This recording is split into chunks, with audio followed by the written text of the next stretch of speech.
Hello again. So we're going to turn back to basics on this one. We're going to look at the step-by-step guide to executing the perfect practice sale, which we've broken down into three core areas. So prepare, market, and then execute. So prepare, Phil.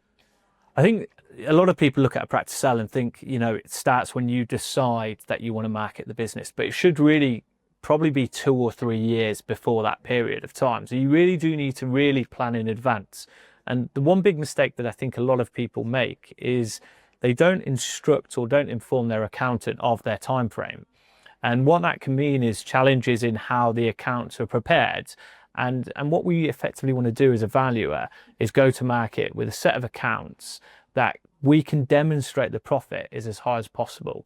And that can be done through speaking to your accountant, giving them your intentions and making sure that over that period of time, they legitimately put expenses into the right category. And more times than not, when we see variances in accounts where there's anomalies which look out of the ordinary, it is because the accountant hasn't put certain expenses within the right places, which can in some instances in the past has caused valuations to be out as much as 500 grand if them questions hadn't been asked by us as valuers. So prepare and instruct your accountants and give them your intentions and make sure the quality of your accounts is at a high level. And that's really important. Yeah, and the structure, of course, is another thing the accountant can work with you on, is you need to know what you're actually going to sell, whether it's your limited company, whether it's assets from your limited company, or moreover, which is probably the most common one, is you've got other assets in the limited company that you need to sell in order to get the best tax position. So the most common one with that is actually property, is sometimes the dental practice freehold will sit within the limited company, but actually there's an aspiration to retain the freehold for pension purposes in the longer term. Now that creates a challenge because then you've got to dispose of the freehold out of the target acquisition company, and you do need a couple of years sometimes to do that in order to mitigate the best tax position. And of course, just going on that topic is sale value. A lot of people think the success of a sale is managed or it's attributed to the highest possible sale value. And yes, that is an argument, but also being as tax efficient as possible to make sure the net sale value is as high as possible. And that may be through incorporation, that may be through utilizing business asset disposal relief with a spouse. There's various ways of which you can make the net value as high as possible, which takes time to plan. Yeah. So I guess the first one is planning, it plays a massive part. And of course, as part of that is ensuring that leading up to a sale, you maximize the turnover of the business whilst keeping a real key eye on the costs relating to delivering that turnover and ensuring that, for example, advertising, you've got a return on investment plan, you're analyzing that monthly to ensure that actually you get an investment on that. More and more so I'm seeing high advertising costs, but once you actually factor in the associate costs to deliver, the materials and the labs and the time of the nurse, actually in some cases I've seen that revenue increase actually leading to an EBITDA loss when you attribute the advertising spend. Yeah, and it's used the age-old adage: if I had £1 for every time I've heard, oh, we tried Facebook or we tried Google and it didn't work, so can you take that £10,000 off because I'm not continually spending it? Well, that's all well and good, but you can't just keep adding back stuff and going, oh, well, that didn't work. Ultimately, if it's in those accounts, it probably will form part of your valuation. So if you're going to make experiments, probably the year before you sell probably isn't the best time. Yeah, and just the last one on plan is the property aspect of a sale forms a massive part. Okay, so if you have the option of extending a lease past 15 years, which means at the time of sale that you have 15 years on the lease, that's perfect. If the property is sat in the wrong place, move it. If you intend to buy the freehold, buy it early to allow you to own it for 2 years from a tax position. All of these things should be considerations. Yeah. And of course, the final thing we'd say on that is get a valuation early. So if you get someone into value practice, we can help you understand not necessarily just the value, but also what a sale might look like. And if you don't like what that sale looks like, how you could potentially novate the business to a position where it looks slightly different. Fine. And then it comes to marketing the business, which is really important. And I think in some cases, sellers forget that part of their responsibility is to market the business effectively to buyers. So the one thing that I would say is through marketing, when you are going to market, is being really flexible on your approach to market. I mean, we advise most people now that we should be going to the whole market to maximize not only the values in terms of the highest possible price, but the best possible deal structures. So one of our podcasts is going to be based on 2026 predictions and corporates coming back to the market, and that may increase or may not increase purchase multiples.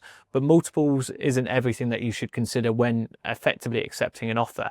In most cases, deal terms is probably far more important than deal value, especially for corporate and micro-consolidator acquisitions. You need to be looking at the deal as an overall deal as opposed to just going on price. Yeah, and likewise, we've just had a completion down in Surrey where you would look at a practice, particularly the purchase price tag, which is multi-millions, and you go, oh, well, that's a corporate deal. It's not a corporate deal because actually, the deal was best served, or they got offers from the corporates, was best served by an independent small group operator because they could offer better deal terms. So when you market, limiting your strategy to just who you perceive might want your practice, actually could find you don't get the best overall deal.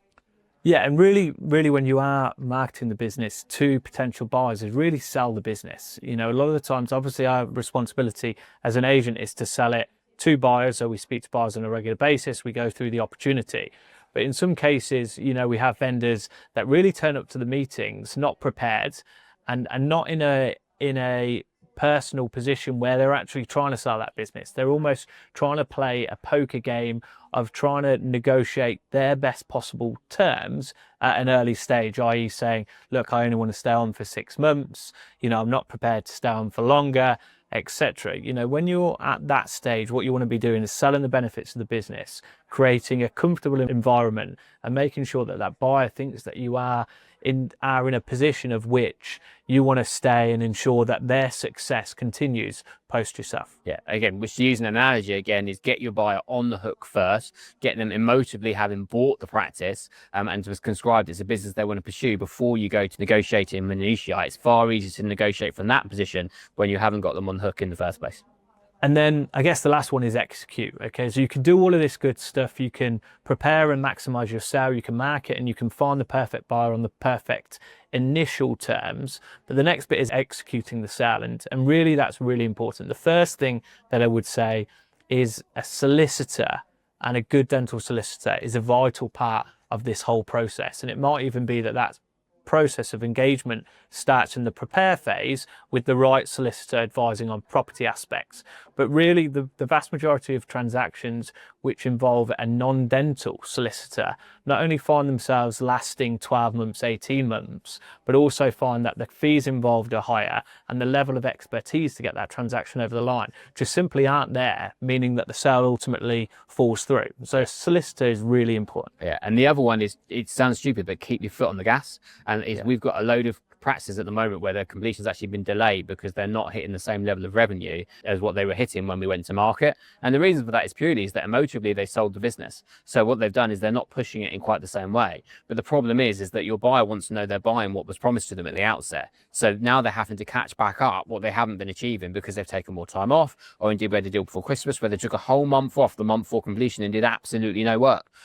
So make sure that when you're in a sale process that you are definitely maintaining the business at its current level, because if not, you may find that your completion either gets delayed, in which case you've then got a business where potentially you might have to recover it anyway, or you're in a situation where maybe your buyer withdraws because actually what they thought they were getting isn't what they're getting, and they get nervous. And time kills deals. Yeah. Right? From a seller's perspective, you want it done, and you're kind of saying, well, why hasn't this happened? We were promised exclusivity of 6 months, only to find that actually the DD didn't come across for 3 months. So the solicitors at the start had nothing to work with. So again, the one big tip on execute is really think about the duty of due diligence and your role, and how you're going to be paid for that role is going to be in the purchase price. But you need to dedicate time in getting due diligence done early doors at good quality. Again, a lot of the times we hear from sellers, they came back with 102 inquiries after the FDD was sent across.